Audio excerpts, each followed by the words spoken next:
La question suivante est posée par les élus du groupe Changer Paris. Donc j'indique que compte tenu de l'actualité en la matière, les différents groupes du conseil d'arrondissement m'ayant demandé d'intervenir, je vous propose que nous laissions Changer Paris poser sa question, puis les expressions des groupes qui souhaiteront s'exprimer, et puis Ayodele Ikwesang pourra donner des éléments de réponse. La parole est à... Allez-y. Merci Monsieur le maire. La semaine dernière a été... très éprouvante pour les habitants du 18e arrondissement, comme pour ceux du 19e qui voyaient une lumière, et avec beaucoup de réminiscences pour les habitants du 18e arrondissement.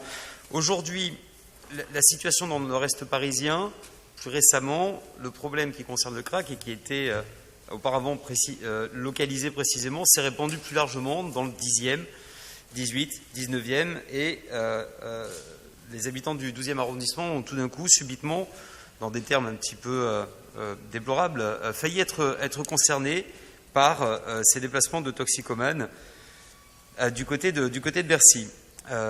On constate clairement que jamais les regroupements mis en place ou l'accompagnement de la consommation par des acteurs associatifs n'ont permis de réellement empêcher les scènes de consommation sur la voie publique de perdurer dans les quartiers concernés. Je rappellerai également par mes propos le fiasco du plan crack avec un budget initial de 9 millions d'euros qui termine à 25 millions d'euros dénoncé par la Cour des comptes en décembre 2021 et sans qu'aucune solution pérenne ne soit apportée tant pour les riverains que pour les usagers de drogue, pour les toxicomanes.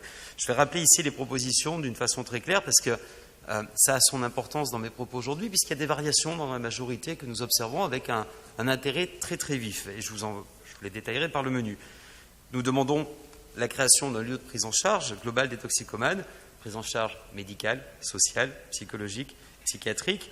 Nous demandons l'abandon de l'obstination aveugle d'Anne Hidalgo concernant la multiplication des salles de shoot, vous les appelez comme vous voulez, qui sont massivement rejetées par les Parisiens, comme ça a été le cas rue Pelleport dans le 20e arrondissement grâce à la mobilisation de mon collègue François-Marie Didier, et qui ne constituent en rien une solution dans la mesure où elles oublient l'objectif de sevrage et partent d'un postulat faux, celui d'une possible consommation propre. Nous réaffirmons que les consommateurs de crack sont d'abord et avant tout des personnes consommées par la drogue.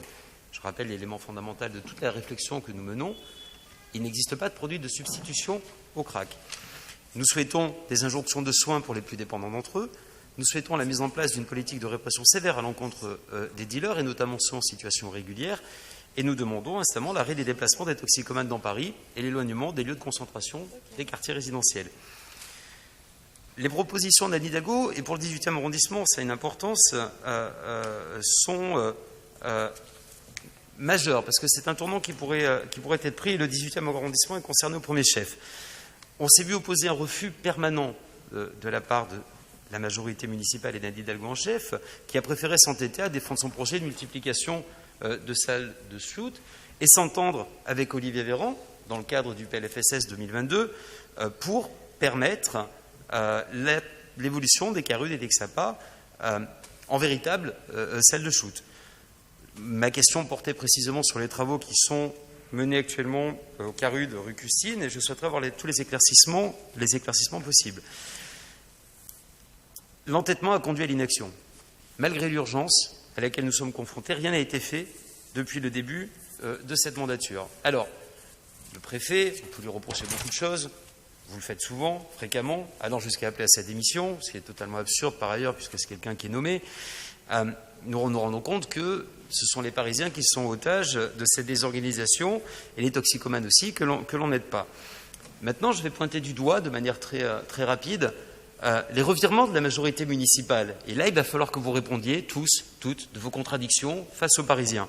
Le maire du 19e arrondissement, François Dagneau, les propos ont été rapportés de façon très claire dans Le Parisien.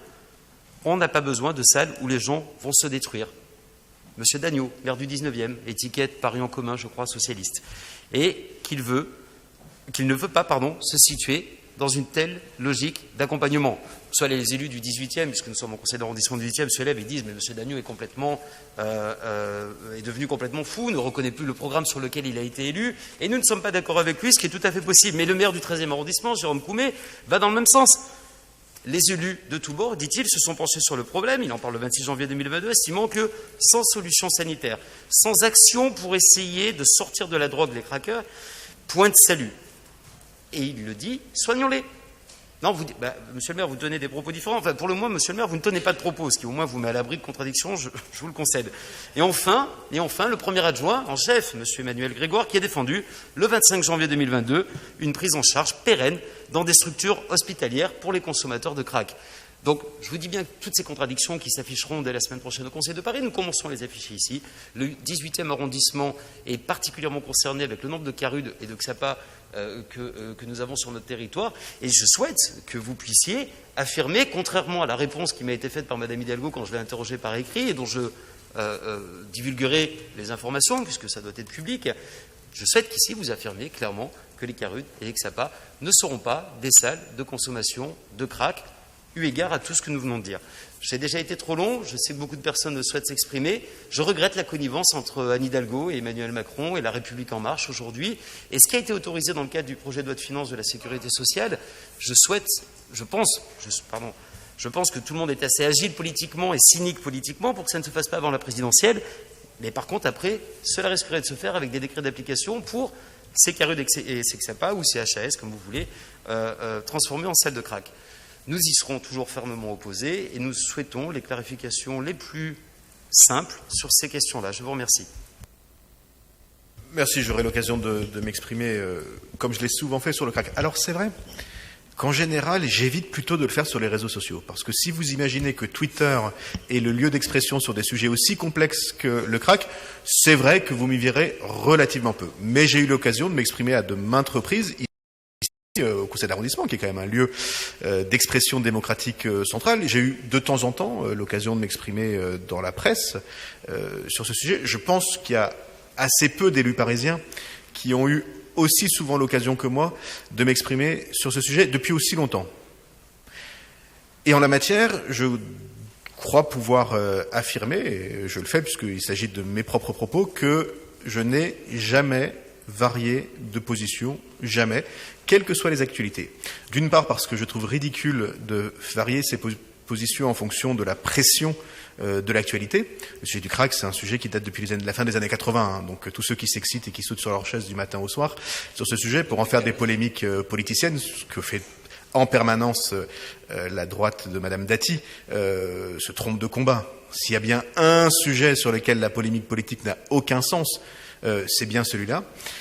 Donc d'abord, je ne crois pas qu'il faille changer de position. Je pense qu'il faut affirmer une position claire, mais dire aussi que quand on a une position claire, encore faut-il qu'elle soit partagée. Et donc je ne cesserai de dire ici et partout où j'aurai l'occasion de le dire autrement qu'en polémiquant sur Twitter, qu'il y a un consensus, un très large consensus sur cette question. Il est très important, plus on est proche du terrain, et il s'éloigne dès qu'on veut faire de la petite politique politicienne sur ce sujet. Eh bien, moi, je porte ce très large consensus. J'aurai l'occasion d'en donner quelques mots juste après. Et j'invite tous les élus du 18e qui ont, par nécessité, l'obligation de s'intéresser à ce sujet, à être à la recherche, à chercher à être utiles pour que ce consensus se crée, plutôt qu'à essayer en permanence de gagner des points politiques un tout petit peu minables sur une question très grave. Mais en attendant, je sais que les différents groupes politiques veulent s'exprimer. Je laisse la parole à Gérald Briand. Merci, Monsieur le maire. Donc, j'ai écouté attentivement, donc je voudrais discuter sans polémiquer. Mais d'abord, ce qu'il est en train de se passer, un peu ce qu'on avait dit. C'est-à-dire que pour ceux qui ont suivi les épisodes précédents, c'est le gouvernement. Là, en l'occurrence, Madame Hidalgo n'était pas d'accord avec la proposition, celle de déménager dans les conditions que l'on sait la colline du crack, qui aujourd'hui nous mène face à ce type de situation. Et évidemment, quand il y a eu un déménagement, je suis bien gentil avec le mot, cette relocalisation, on va dire, voilà, à la porte de la Villette, on avait dit à l'époque que ça n'allait pas suffire, qu'on allait avoir un problème, que rien n'était résolu, ce qui s'est passé. On a eu les épisodes du mur que vous connaissez, etc., etc. Et évidemment, quelques mois après, sauf à exaspérer fort justement les riverains de la porte de la Villette, aucune solution n'a pu être possible et on a perdu du temps. Parce que c'est ça qui s'est passé, c'est-à-dire que tout ce qui avait été construit, et moi je me rappelle pour avoir un peu travaillé sur ces questions-là, à l'époque sur la porte de la Chamelle, ont dû être remis en question et nous ont mis dans une très très grande difficulté.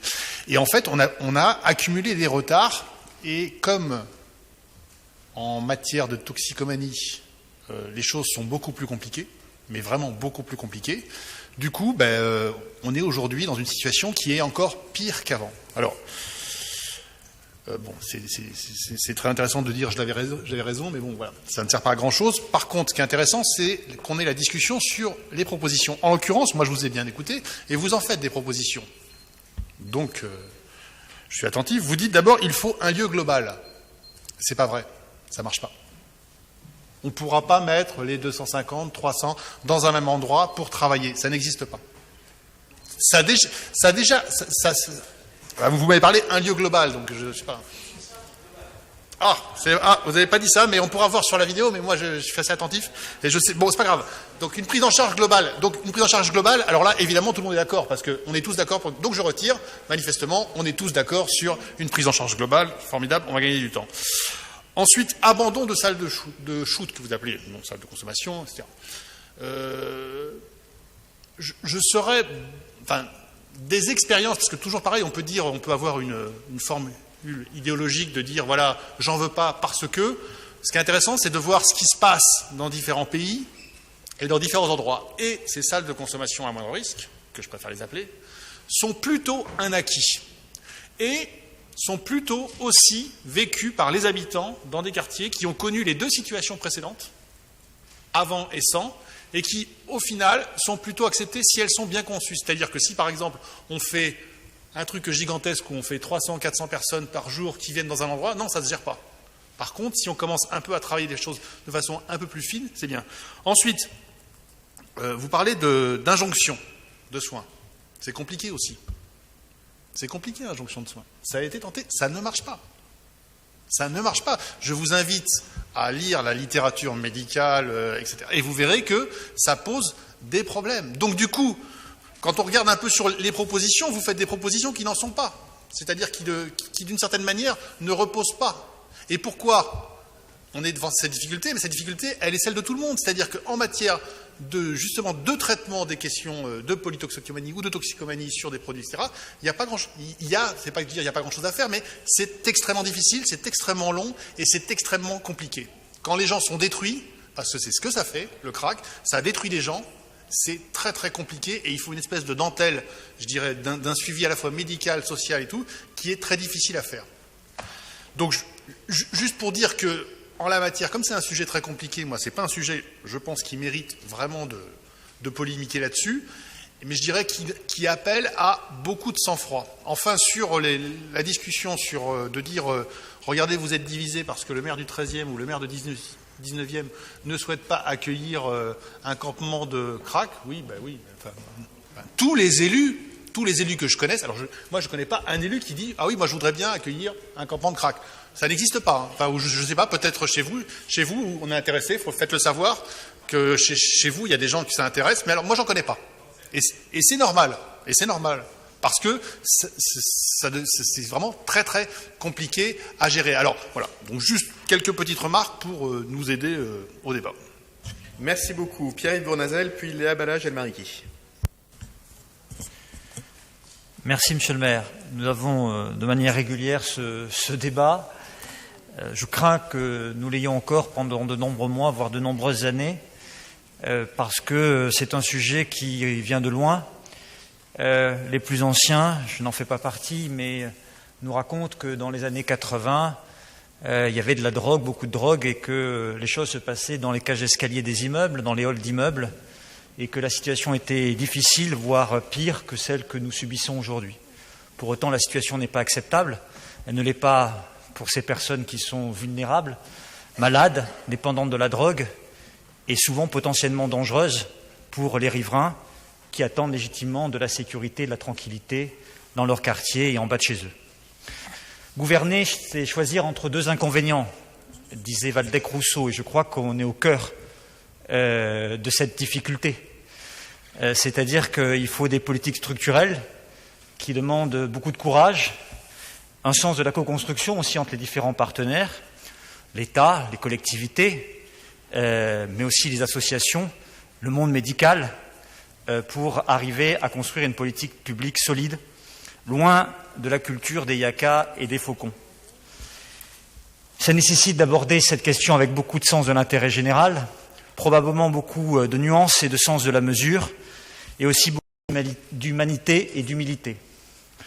L'humanité dans la stratégie que nous devons avoir toujours d'accompagner les malades, de les accompagner évidemment à long terme pour qu'ils sortent de la drogue et de la spirale de la drogue. Mais ça, c'est du long terme. Ça demande beaucoup de temps, beaucoup de moyens, beaucoup d'accompagnement. Et c'est vrai, ça a été dit par plusieurs d'entre vous, sur le plan médical, psychologique, psychiatrique. Mais c'est pas si simple que ça. Il suffit d'interroger les professionnels du monde médical pour qu'ils l'expliquent. Mais il faut mettre en place ces politiques, oui, bien sûr. Car ça doit être l'objectif final. En attendant, il faut accompagner ces personnes. Parce que si on ne fait rien, leur situation sur le plan sanitaire va se dégrader, mais la situation sur le plan sécuritaire, la tranquillité, va aussi se dégrader pour les riverains. Et donc il faut agir et il faut trouver les solutions. Alors je ne sais pas s'il y a de bonnes solutions, vu la complexité, mais les moins mauvaises. Et il faut regarder ce qui se passe. Et il faut douter aussi. Et remettre en cause aussi ce qui dysfonctionne. Pas la baguette magique. Je sais en tout cas qu'il y a des élus locaux de différentes sensibilités qui ont mené des politiques publiques. Je sais que LR à Paris est très hostile. C'est un positionnement. Mais je sais aussi qu'il y avait d'autres élus LR à Bordeaux ou à Marseille qui ont construit des politiques publiques différentes, d'accompagnement. Donc, moi, je dis simplement qu'il faut essayer d'inventer aussi de nouvelles solutions. J'avais mis dans le débat public il y a quelques années, je crois qu'elles peuvent rester en tout cas des pistes de travail. D'abord des bus qui, avec des professionnels, des médecins, des infirmières, du personnel sous l'angle des psychologues, pourraient aussi faire des tournées auprès des individus qui s'adonnent à la drogue afin de pouvoir les accompagner au moment où ils en ont besoin et éviter des points de fixation. C'est une proposition, c'est une piste de travail. Certains commencent à y adhérer, d'autres sont réservés, mais en tout cas, je pense qu'il ne faut pas l'écarter. Ensuite, on dit qu'il faudrait trouver des lieux qui ne soient pas trop importants, parce que ça ne fonctionne pas, qui accueillent quelques personnes, pour les accompagner et que ça ne soit pas près des habitations. Alors il faut les trouver ces lieux, c'est pas si simple. Surtout en zone dense. Et c'est un travail qui doit être fait. Parce qu'il va bien falloir trouver des lieux où ces personnes puissent être protégées et qu'on protège la société, évidemment, de leur éventuelle dangerosité, notamment lorsque ces personnes sont sous le coup du crack. On sait que ces personnes peuvent devenir malheureusement très violentes. Et la sécurité et la tranquillité doivent être assurées pour toutes et tous dans tous les quartiers. Enfin, je voudrais dire qu'il y a quelques semaines, dans un échange avec des habitants du 18e, sur un autre sujet, une mère de famille m'a parlé de la situation de sa fille. Et ça m'a profondément interpellé parce que sa fille est dépendante de la drogue, pas du crack, d'une autre drogue. Et c'est 30 ans de combat. 30 ans de combat. De haut et de bas, de moments de relève, où elle, dans un accompagnement avec les bonnes personnes, cette jeune fille, dans un premier temps, a pu reprendre le chemin d'une formation, puis d'une activité professionnelle progressive, puis malheureusement, tomber sur de mauvaises rencontres, à replonger dans la drogue. Et ça a été tout un parcours, de nouveau pour la sortir de la ville où elle habitait, des personnes qu'elle fréquentait, pour aller vers un nouvel accompagnement médical, psychologique, de lui retrouver un nouveau lieu d'habitation, de l'accompagner avec les bonnes personnes, pour essayer de la sortir de nouveau du spirale de la drogue. C'est un exemple très concret, mais c'est un exemple qui doit nous interpeller parce que ça démontre, une fois encore, qu'il n'y a pas de baguette magique et qu'en fait, si on veut s'en sortir, il faut se donner les moyens de traiter chaque personne les unes après les autres. Donc c'est un travail très long, très difficile, et qui touche à la vie et à la mort de gens, et qui demande encore une fois beaucoup d'humanité et beaucoup d'humilité, et que nous devons avoir le courage de mener à la fois cette politique d'accompagnement, de soins, et en même temps de tranquillité, de sécurité dans les quartiers pour les riverains qui sont en première ligne. Merci beaucoup. La parole est à Léa Balaj El-Mariki et Ayodele Ikwessens s'apprête à donner quelques éléments de réponse. Oui, merci Monsieur le maire. Bonsoir à toutes et tous.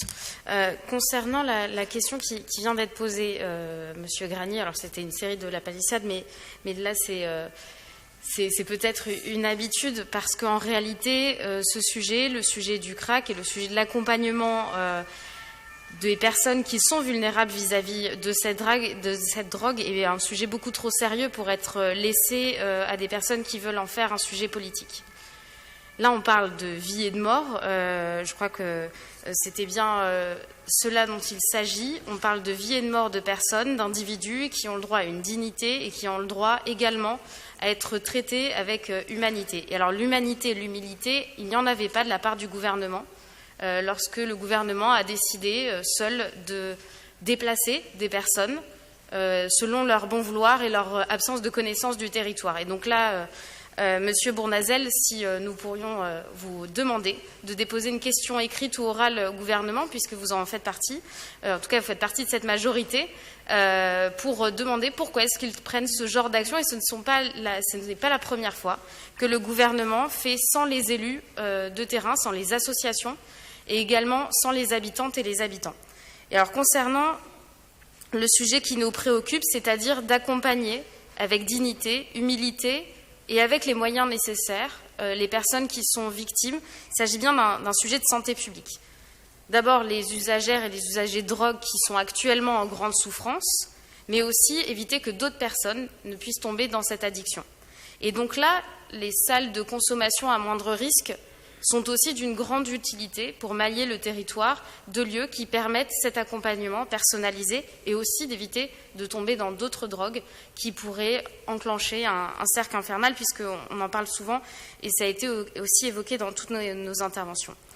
Et c'est la raison pour laquelle il faut demander à l'État de prendre ses responsabilités. C'est la raison pour laquelle les écologistes, le groupe écologiste à Paris, ainsi que les écologistes partis politiques ont décidé de saisir le défenseur des droits. Car il s'agit bien de droits et de dignité humaine qui ne sont pas respectés actuellement parce qu'il y a un droit absolu à avoir une dignité, à avoir un hébergement. Et il manque désormais à Paris plus de 300 places d'hébergement et c'est aussi la responsabilité de l'État.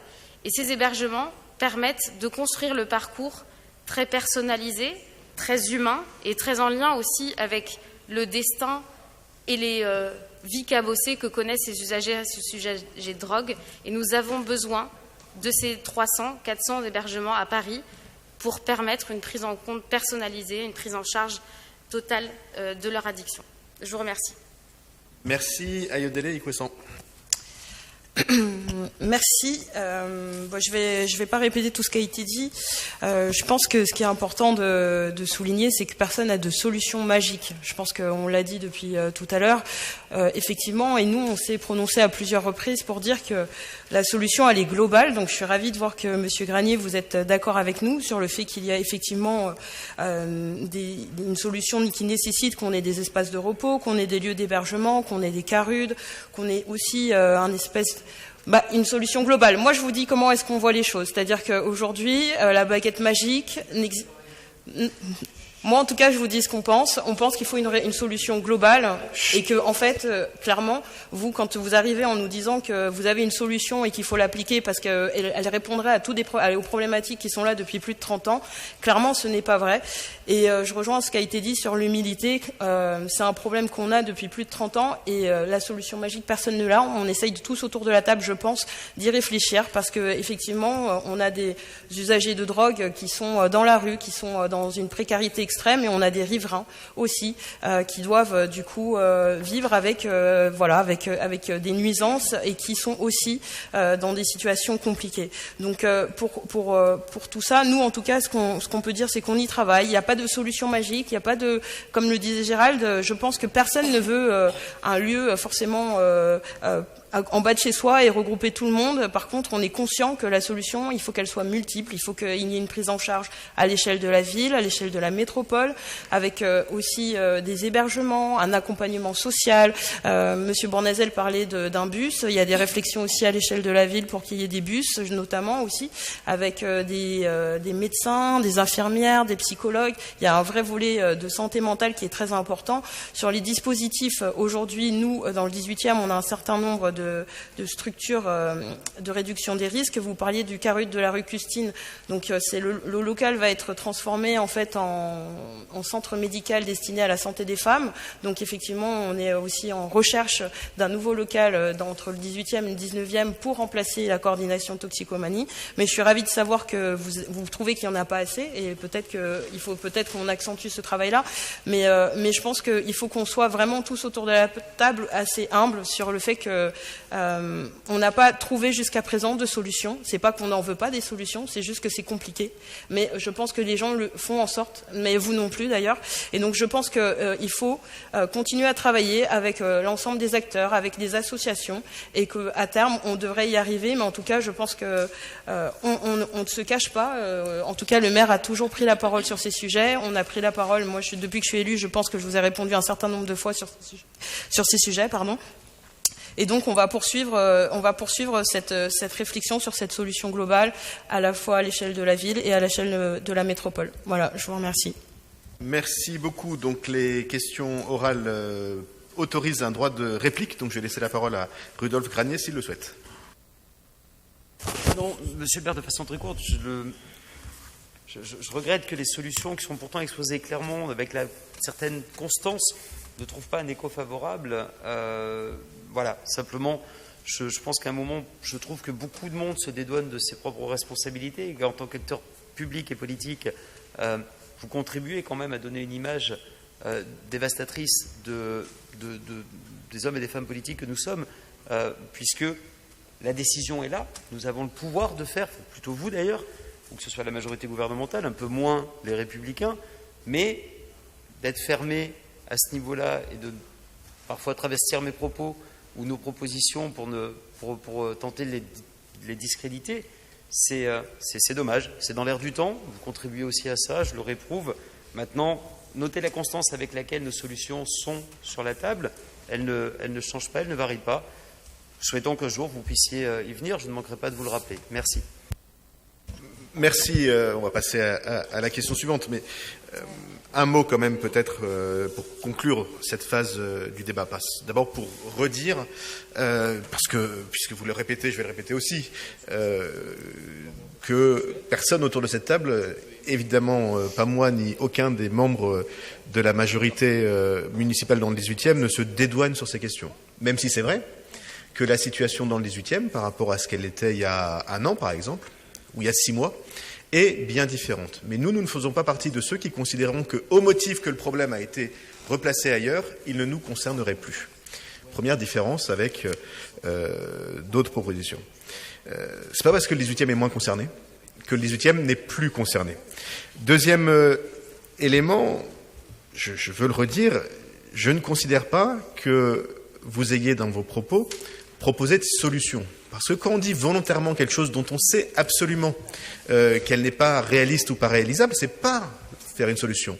Dire on veut un lieu de prise en charge globale et s'opposer à tous les lieux de prise en charge qui sont proposés, c'est pas proposer une solution. Et c'est trop facile d'être dans le magistère de la parole. Si vous êtes favorable au lieu de prise en charge, pourquoi votre groupe politique, les élus de votre groupe politique dans tous les arrondissements de Paris, vos représentants au Conseil de Paris s'opposent avec une telle constance à l'ensemble des propositions de lieux qui sont fournies.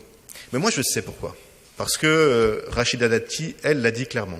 Elle a dit qu'elle veut un lieu en dehors de Paris où on puisse en gros mettre donc les 400, 500, 600 toxicomanes, j'imagine, et que là, on va les obliger à se soigner. Et ça s'appelle le magistère de la parole. C'est pas la réalité. Et donc, si on est pour la création de lieux de prise en charge globale, à minima, on évite d'empêcher la création de lieux de prise en charge. Et c'est pour ça que je dis que c'est trop facile de dire qu'on propose des solutions, quand en réalité, la seule chose qu'on propose, c'est une chose dont on sait très bien qu'elle n'est ni réaliste ni réalisable. Et c'est exactement la différence avec la méthode qui est la nôtre. C'est vrai qu'elle est parfois un peu laborieuse. Moi, depuis que je suis maire, des lieux de prise en charge dans les 18e, il y en a plusieurs qui se sont ouverts. Toujours avec l'opposition des élus du groupe, alors qui ne s'appelait pas Changer Paris à l'époque, qui s'appelait les Républicains. Enfin, ça revient un tout petit peu au même. Et nous, on a eu le courage de continuer, d'assumer, de faire. Et a priori, les habitants du 18e ne nous en ont pas trop voulu. Au contraire, même, beaucoup nous ont félicité d'avoir eu ce courage a posteriori, une fois que les lieux ont été créés. C'est vrai qu'au moment où on les a créés, c'est toujours un peu compliqué. Dernier élément, et j'en aurai fini là-dessus. Toutes celles et tous ceux qui prétendent vouloir une solution peuvent faire au moins une chose, qu'ils soient dans la majorité municipale ou dans l'opposition municipale, qu'ils soient dans la majorité à l'échelle nationale ou dans l'opposition à l'échelle nationale. Éviter la polémique, éviter l'instrumentalisation et éviter, c'est pas facile, autant que faire se peut, de montrer les usagers de drogue comme des monstres. La réalité, c'est qu'on ne gérera pas ce problème si on ne se rappelle pas que l'usager de drogue, avec toutes les difficultés qu'il pose à son entourage, est aussi un être humain qu'il faut aider. Et donc moi, j'en conjure Rudolf Granier et son groupe. Si vraiment, sincèrement, vous voulez participer à trouver la solution, commencez par vous interdire à polémiquer en permanence sur ce sujet, à essayer de trouver les failles entre un tel qui a dit ça, et chacun du truc, et dans le 19e, et dans le 13e, et dans le 7e, et dans le 6e. C'est la démonstration que vous ne cherchez pas de solution. Vous cherchez à surfer sur un problème. Eh bien, je pense que vous avez absolument tort. Et j'en conclurai là-dessus maintenant, parce que j'ai moi aussi été beaucoup trop long. Dans toutes les conversations que j'ai, que ce soit avec, disons en tout cas, à l'échelon d'arrondissement, que ce soit avec les élus, avec les habitants, avec les représentants de l'autorité régionale de santé, avec les représentants de la préfecture de police sur place. Et je veux même vous dire une chose, avec les représentants du préfet de région dans le 18e, ce consensus, il existe. Et quel est le modèle que nous recherchons ? Eh bien, c'est compliqué que ça, hein. Il n'est pas révolutionnaire, le modèle que nous recherchons. Le modèle que nous recherchons, il a démontré son efficacité à Berne. Il a démontré son efficacité à Zurich. Il a démontré son efficacité à Genève. C'est pas des grands révolutionnaires, quand même, les Suisses. C'est pas des amoureux de la drogue. C'est pas des gens qui veulent pousser tout le monde à se droguer. Eh bien, eux, ils ont trouvé la solution. Pourquoi ? Parce qu'ils ont fait confiance à l'échelon local, parce qu'ils ont fait confiance à la capacité de tout le monde à comprendre les problèmes compliqués, et peut-être parce qu'ils ont une tradition politique un tout petit peu moins explosive que la nôtre. Je vous en conjure, allez voir ce que les Suisses ont fait, et si vous ne revenez pas complètement convaincus, alors je serai surpris. Est-ce qu'il reste des problèmes de toxicomanie en Suisse ? Évidemment. Est-ce qu'il existe une société dans laquelle les toxicomanes ont disparu ? Une société humaine dans laquelle les toxicomanes ont disparu ? Bien sûr que non. Mais très franchement, on pourrait se passer du temps perdu en polémique politique, en tentative de gagner des points. Je me rappelle encore des grandes phrases martiales de Mme Pécresse à Aeol. Et puis ça a changé quoi ?